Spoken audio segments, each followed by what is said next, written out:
Hi, I'm Shelley Johnson. I have my tea. I'm inviting you to join me as we hear some words and give them space to do a work in us. It's Lent week 5, and so we're looking at the 5th Jesus prayer. This one might be our second most familiar prayer out of all of the Jesus prayers. First, the Lord's Prayer from week 1, and this one is the prayer in Gethsemane, the garden across from the city of Jerusalem on the night of Jesus' arrest. He is very well aware of what's about to happen, and he knows he needs to get in front of the Father and pray. Let me read you his prayer. I'm going to read you the version from Mark 14:36, but you can find it in every gospel. Jesus says, Abba, nothing is impossible for you. Take this cup from me. Yet not what I will, but what you will. If we can zoom out just a little bit and consider everything we've been learning in this series, don't we just see elements of some of the other prayers that have gone before? Last week in the glory prayer, we heard such similar language of Jesus confessing that his soul is troubled. I don't want to do this. Let this cup pass from me. At this stage of the game, it's real. It's happening. And Jesus doesn't want it to happen. So we see that same kind of vulnerability.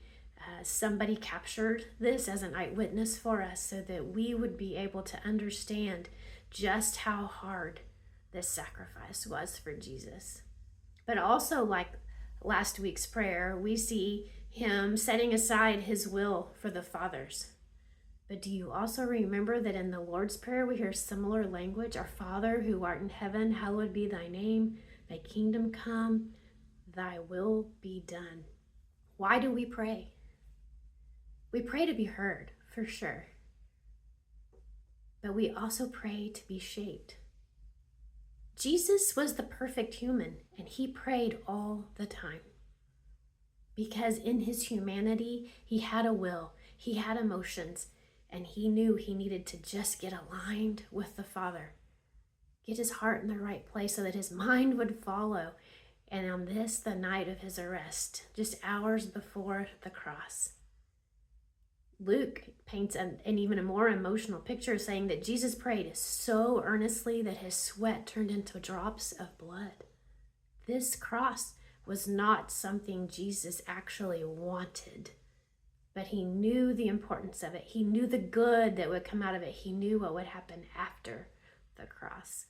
And so we have a lot of hope in this prayer, because one of the reasons why we pray is to be shaped by our prayers. We hear that in this prayer. Jesus has been shaped by what he's been praying. Our Father who art in heaven, hallowed be thy name. Thy kingdom come, thy will be done on earth as it is in heaven. In me, as you would will it in heaven. Jesus is shaped by this prayer. He's been prepared by these prayers for this moment. And so are we. So let's take this Gethsemane prayer, along with all the other Jesus prayers. Give our will to the Father and trust that everything is possible with him. Everything is possible with him. And so we can surrender our will for his. Let me know how I can be praying for you, and I'll see you here again next week.